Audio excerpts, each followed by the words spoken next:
One of the most frequent conversations I'm having in my agency group and with my private coaching clients is around talent, or quite frankly, the lack of talent right now. And therefore, there is a need for us to find more creative ways of finding good people. And of course, one of those ways is finding great freelancers. So that's the topic for today's podcast. Accelerate your agency's profitable growth with tools, tips, and value-added interviews with your host, agency owner and coach, Rob DaCosta.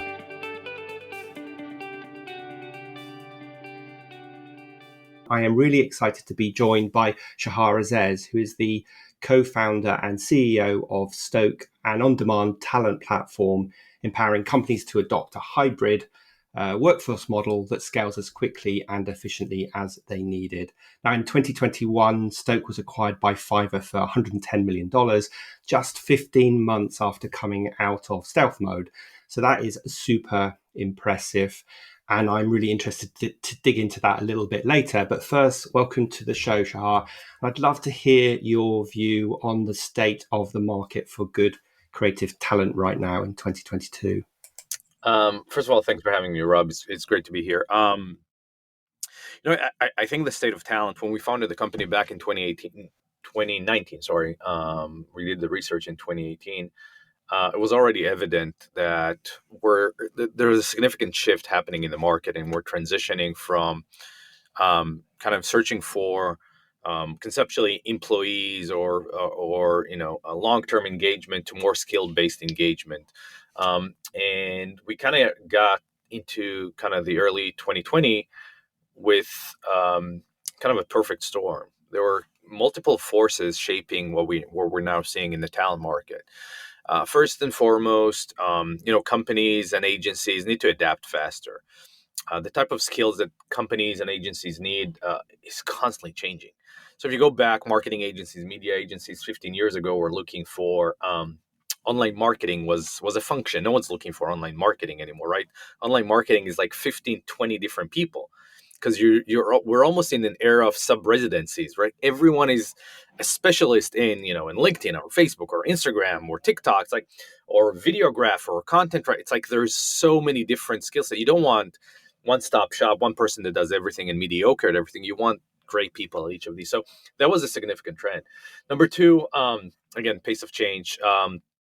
And on the other hand, on the talent side, if you will, first and foremost, people didn't want full-time, long-term engagement anymore. So in a research in 2018, we already saw that 45% of Gen Z, for those who don't know, born 95 to 2005, 45% of them in the United States, high schoolers back then, said they will never take a traditional job. They want flexibility. They want a different social contract. Employee tenure has dropped to an all-time low, below 2 years on average, sticking to a single company. And third, people, again, wanted this flexibility and remote work, even before COVID, right? We started seeing this trend of digital nomads before COVID. Obviously, COVID has accelerated, but it happened before. And so I think we're kind of in this significant workforce revolution, probably the greatest that we've seen since the Industrial Revolution over 100 years ago, in which employment is skill-based, shorter-term, project-based, and that should lead to a lot of significant decisions on how you build an organizational DNA that can cope with these changes. And so, generally speaking, yes, there's lack of talent, but not really as bad as most think about it. I just think that most people are still trying to find talent the way we thought of talent 5 years ago, and not how talent is evolved to become. Yeah, I mean, I think that's a really good observation. Do you see this trend? I guess the answer is probably yes to this, but do you see this trend continuing in the next few years? So forecasts are, again, pre-COVID, that by 2030, 60% of workforce will be freelancers. There's researchers out there that forecasted this before. The trend has been continuing for the past 20 years. So it's not just the last 2-3 years. It's been going on. By the way, if you think about it, this is how people used to work. Before 100 years, people worked. If you showed up for work, you got paid the same day. If you didn't show up to work, you didn't get paid. And somewhere in the 1920s, around the Great Recession, countries have realized that if there is a recession or anything, they can't support their citizens, so they legislated Social Security and things like that to be able to pay. And then what we now call employment has emerged. Now we're back in a world where people want to get paid for what they know. People want to work remotely. People want to have multiple employers. More work can be done remotely, so you don't have to show up to a specific location. I can work for a company that's a block away and then provide consulting services to a company in the United States at night, and tomorrow morning spend some time with a different company. So this diversification is happening. Is it going to continue? Yes. I think one of the biggest challenges, and by the way, we see it with small companies, agencies are kind of built on that model, right? You have a project, you need people. You don't have a project, you don't want to pay salaries because it's like you're margin-based business. I think the biggest gap right now is how companies are able to evolve, because the largest employer obviously are corporates, and they're still having a hard time going through this shift. Because I'm 75 born, I'm 46 years old, and I got into the industry in 2001, and I was trained throughout my career how to hire full-time employees. This is what I was trained to do: how to interview them, how to qualify them, how to do performance reviews, how to give them merit increases. This is what I knew. Now, when someone tells me, well, start working with freelancers, it's like, how? Where do I find them? How do I interview them? How do I know they're great? How do I know they're going to stick around? So I think there's a mental shift. It's a lot easier for millennials and Gen Zs. People like us, it's a little harder, I guess. Yeah, I'm a lot older than you. I'm a bit just about a baby boomer, I think, or on the cusp of X Gen and baby boomer. I think it's a really good shout to say that perhaps there isn't a lack of talent; it's the way people are recruiting. I think that's a really good observation. So tell me, how should people be recruiting now? Given that they're telling me, "Hey, Rob, we're really struggling to find good people," what should I be telling them? Um, well, I think there's a couple elements to that equation. First of all, the biggest barrier that we're seeing in 90% of companies that we interact with, first and foremost, is mindset. Open up to that.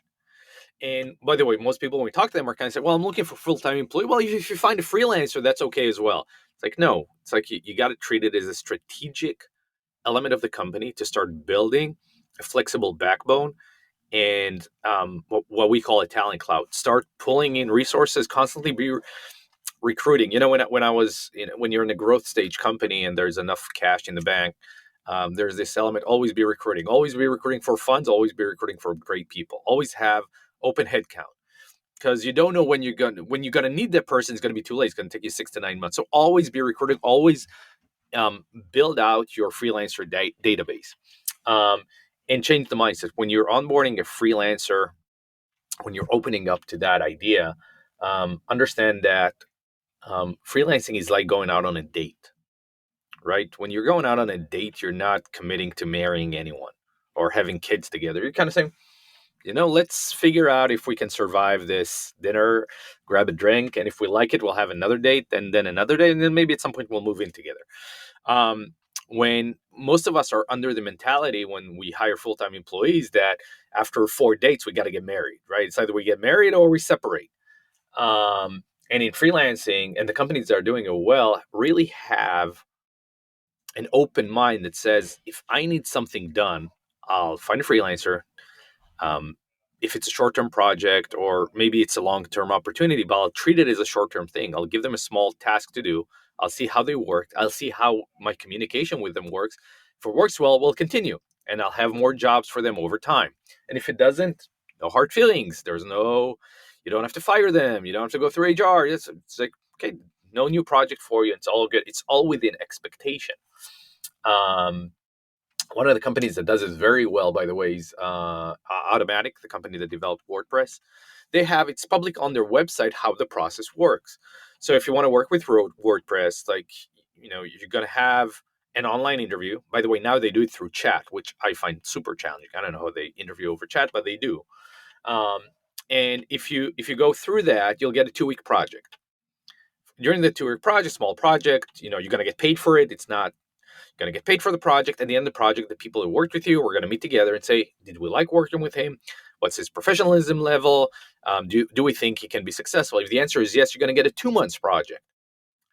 Same thing. And at the end of it, okay, now you become a regular contractor for the company. Now, every company can have a different process, but the mindset is more of an on-job qualification. We're not going through months and months of interviews, because interviews are not great indicators. By the way, there's stats, and I'm not sure I can back those up, but there are stats out there that say that 30% of employees quit within their first 3 months or something of that sort, which is insane. The amount of money and time you spend on interviewing someone, and then you find someone that either didn't want to work for you or you didn't want them to work for you anymore.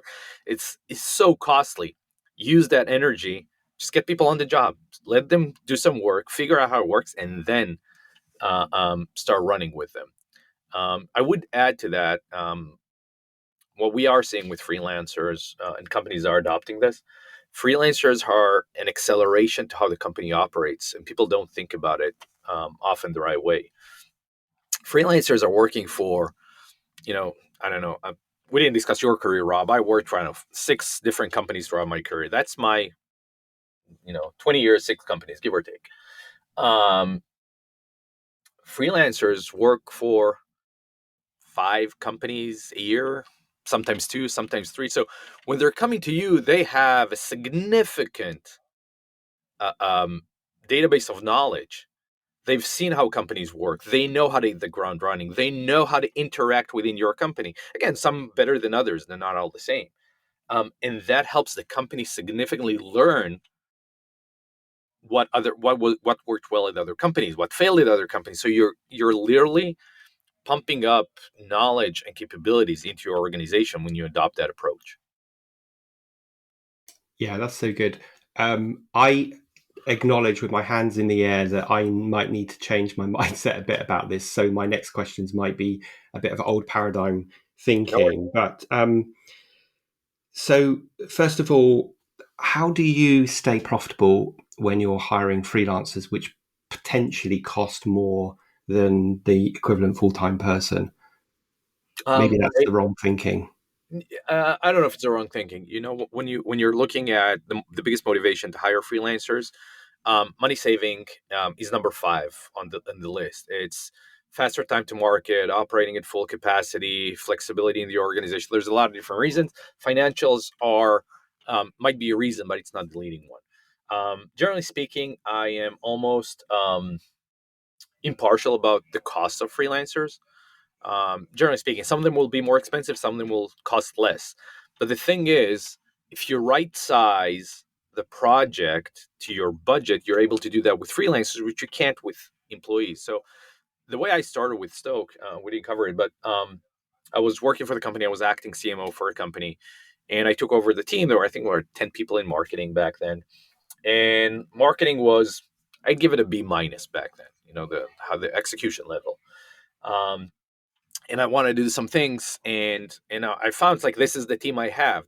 It's like taking a football team and saying, okay, we got to win. It's like, these are the 11 players you have on the field. It's like, this is what you got to do with.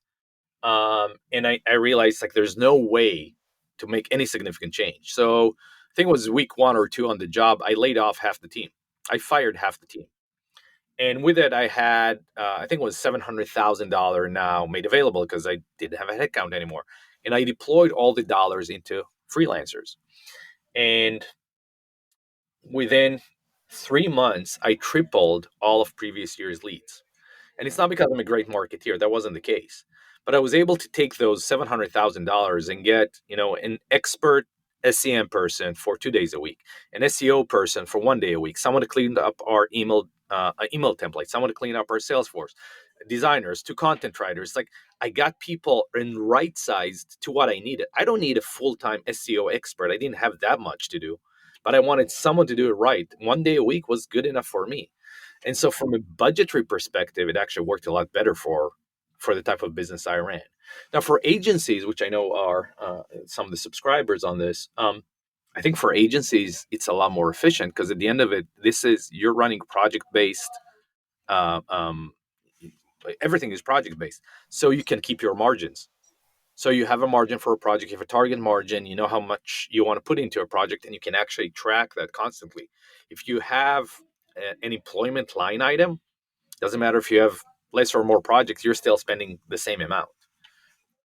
Yeah, so interesting. So I think one of the mistakes in terms of a mindset and an approach that I'm making and some of my audience makes is that they are trying to hire a full-time role. They can't find a full-time person, so they then look to a freelancer. What they really need to do is start looking at the projects and the specific things that they have and hire to fill those projects. I guess that's the big Correct. mindset shift. And what happens over time, it's not what happens, it doesn't happen overnight, is that at some point you're going to have a database of, in agencies land, SEO people, and might be video artists and photographers. And you have this database. And then when a project comes, you can pull out of the database who's available now and kind of right size them to the project. And then it helps you keep that track. What we're seeing, one of the mistakes is people are kind of saying, oh, when I have a need, I'll go find someone. Guess what? When you have a need, doesn't mean they're available. Right. Yeah. So you constantly need to take care of this. Um, it's like having a podcast and only airing when you have something important to say. And so when you have something important to say, no one's going to come listen to your podcast because there's no continuity. Yeah, absolutely. Good comparison. What about a cultural thing? Because sometimes people have struggled. And by the way, I sound quite negative, but I'm not about freelancers. I'm just kind of posing these challenging questions, I Right. suppose. What about cultural fit? Because sometimes people struggle with freelancers because they've got their own agendas, their own visions for their own freelance business. Obviously, when you hire an employee, you're looking for someone who's going to be a good cultural fit and hopefully grow with the business. How do you manage those two things? So I think cultural fit is true in both employment and freelancing. Obviously, there's a lot of shades of gray of freelancing. So I have freelancers here in my company, by the way. We're a 30 people company. We have almost 40 freelancers we work with. Okay. Some of them are showing up at the office 3 times a week. Some of them I've never seen. Some of them are here for a 2 week project. Some of them we worked with for the past 6 or 9 months, right? And so it's not one size fits all. You got to fit it to what you need. So if it's someone that you want in the office, then cultural fit is super important. If it's someone that's an expert in, I'll give you an example. Someone's doing podcasts, right? It's like I'm recording a podcast for someone that's editing. I actually have an agency that's working with us and helping us schedule these podcasts, as an example. I don't need a cultural fit with them, right? It's like it's a pure business relationship. They're not in the office. They're not showing up at the all hands. I'm not doing performance reviews with them. It's like, okay, keep it loosely coupled. If it's someone that's part of the team, then it needs to be part of the team. It needs to help drive efficiency. It needs to still be fun to work with them. It's all these things. But again, it's on the job evaluation. I think it's very difficult. We give too much credit to an interview process of full-time employees. When you meet someone for 4 sessions, 45 minutes each, do you actually think you know how they're going to be in the day-to-day work when shit hits the fan, when things go south? You don't know. No. It's the same thing. Freelancers actually give you that opportunity to learn through the job. And the second thing I will tell you, I have a friend who told me once, when I hire an employee, they're committed to the company and they're part of who we are, and so I can trust them. So you got it backwards. A freelancer will always show up and work hard because they know if they don't, they're gone the next week. They always have something to prove. I've worked with corporates and mid-sized companies. There are so many people that are complacent because, hey, I'm here. I'm okay. I'm kind of in the mid-range of execution. There's no real reason for me to work super hard. No one's going to fire me. Freelancers are constantly pushing towards execution. There's endless researches that show that they are more up to date in skills and higher and more engaged in execution. Yeah, that's so true. And yeah, absolutely agree. So talking of sort of managing freelancers, and I think you've touched upon this a bit already, but how should you manage if you've got a freelancer that's doing 2 days a week for you on an ongoing basis, how do you manage them differently or the same as an equivalent full-time employee? So there's a few different elements. First and foremost, there's where do you find them? How do you onboard them? What's onboarding a freelancer means? you need them to sign legal documents. You want to make sure you own IP at the end of the engagement. You want to make sure you're compliant with GDPR so that you can't access things they shouldn't. I mean, there's bureaucracy that needs to be handled, right? Then there needs to be how do you track budgets and payments? So employees get paid on the same day every month or twice a month, depends on how the company operates. And usually managers don't care about it, not don't care in the man, they don't care. It's like they don't have to worry about it. It just happens. They get their paycheck. Freelancers, contractors, someone needs to make sure they got paid because they're sending an invoice. Finance needs to process it. And we all have been through the process where all of a sudden a freelancer says, I didn't get paid this month. And all of a sudden the invoice is stuck somewhere and someone's trying to stall the payment to, I'll pay you net 30 or net 60. It's like all these. So there's something there in the process. You want to track your own budget because usually you get a freelance budget. You have budget, you can do more. You don't have budget, you have less. So tracking that. And then there's everything to do with relationship with the freelancer around compliance. And because there's more and more legislation in the United States, there's AB5 in the UK now, there's IR35 in Australia. There's a legislation like how do you distinguish between an employee and a contractor or a freelancer so you don't end up getting sued for taxes or whatnot. So that's important. And then beyond that, you treat them just like anyone else. I mean, they can join your team meetings. You can give them feedback. You don't give them reviews. You don't force them into a schedule because, again, this falls into compliance. But we work with our contractors, freelancers, just as we do with anyone else. Again, depends on the job they do. And I guess fairly broad question, really. Do you recommend paying freelancers based on a project or paying them on day rates or hourly rates or? So generally speaking, I'm a very big fan of paying for delivery. I think it's the clearest, but I do recognize it's not always an option, right? So someone gave me, we have these debates here as well. Should we force the market into project-based because project-based is a lot clearer? And I was like, let's assume, Rob, you're hiring me as a freelance consultant on how to grow, the list of audience that you have. What are you going to pay me by? The amount of advice that I give you? It's very, not everything can fall into this project model. So some things are still kind of daily rate, hourly rate. But again, I think this is where part of building a flexible workforce means you can hire people based on the need and decide on payment terms based on the project. Yeah. I had a story of a client who hired a copywriter, gave them a very clear brief. The copywriter was charging by the day. They came back at the end and delivered the work and said, look, I've gone way over the days that you paid me, but I'm not going to charge you. The client read the copy and it was terrible. And so there was a really different kind of, view of the world from both sides. So, By the way, that's a great comment, because if it's the first time you're working with a freelancer and you don't know their style, make sure you break the project into smaller tasks and milestones. I want to see a draft after 2 days just to get a sense of direction. You're going to add it or create some style guides or icons for me. I want to get the first 3 after.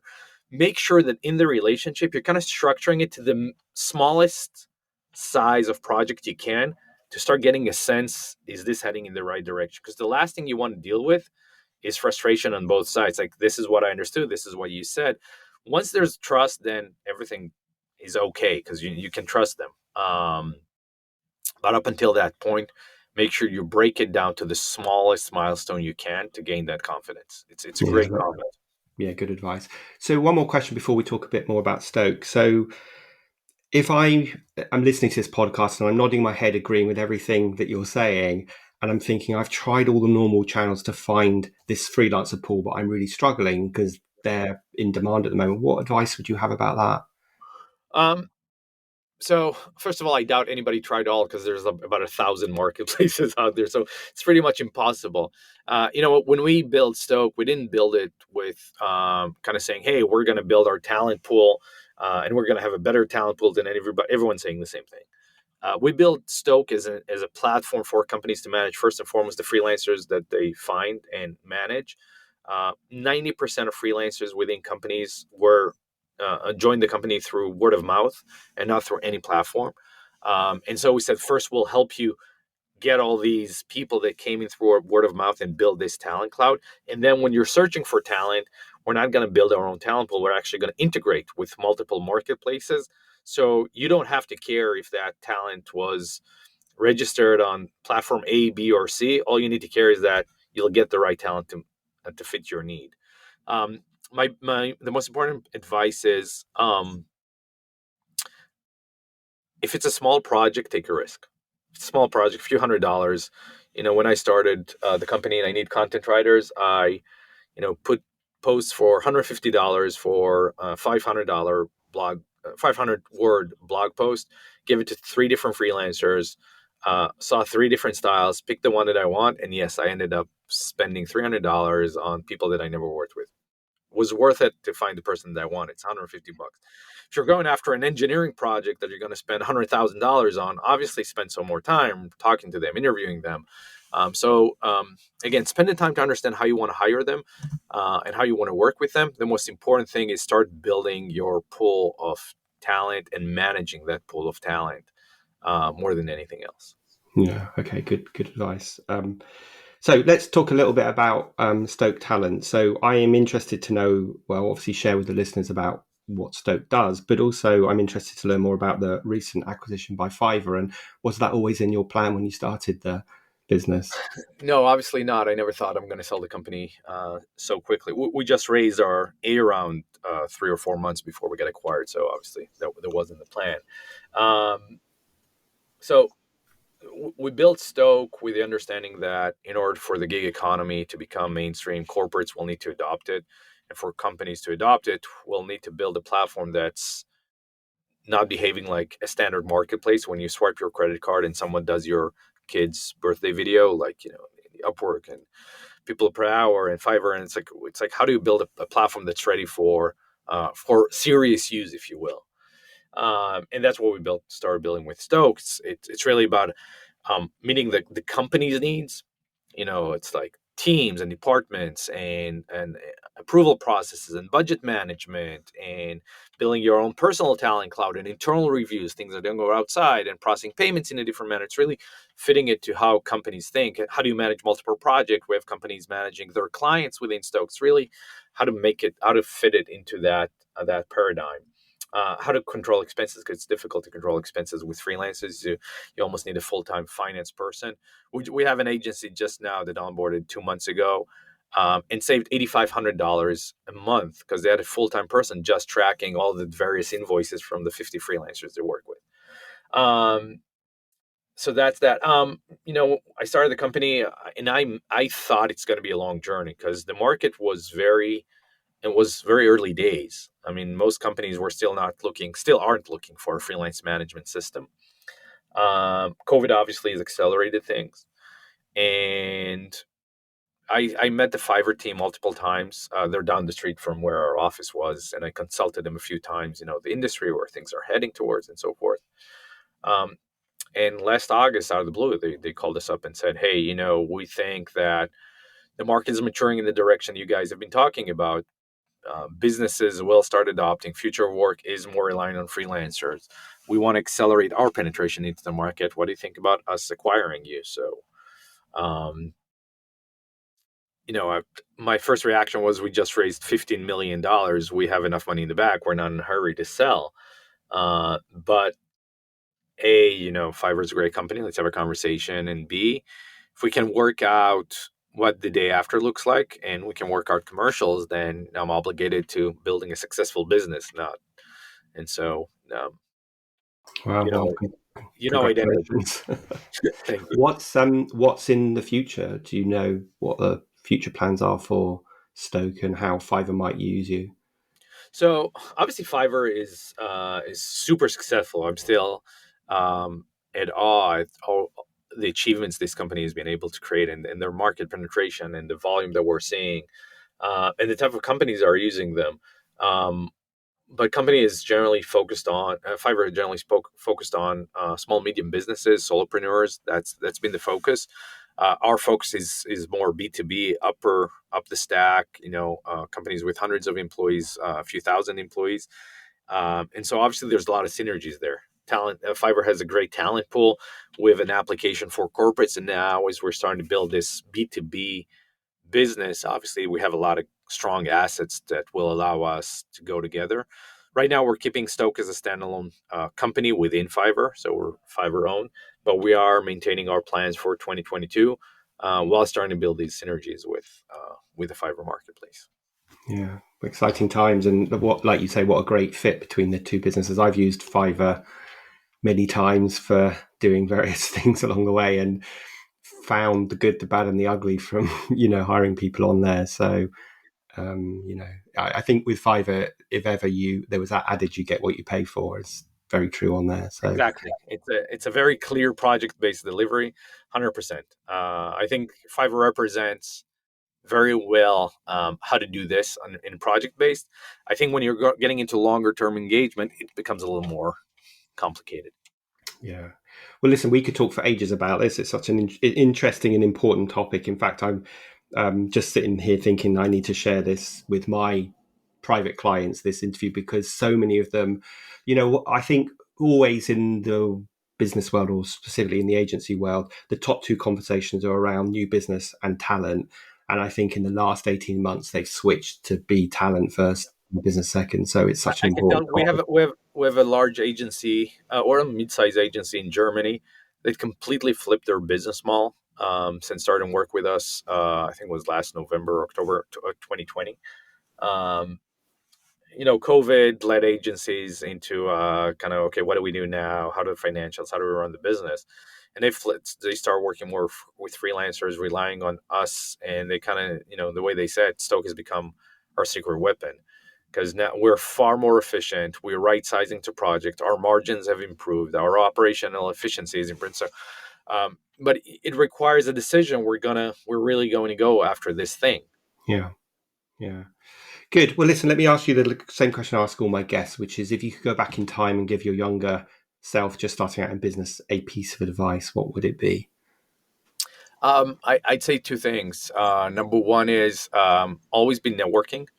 I think one of the things that I didn't do well as a younger self was not really invest in connecting and opening. And when I say networking, it's not going out for cocktails and meetups only for that.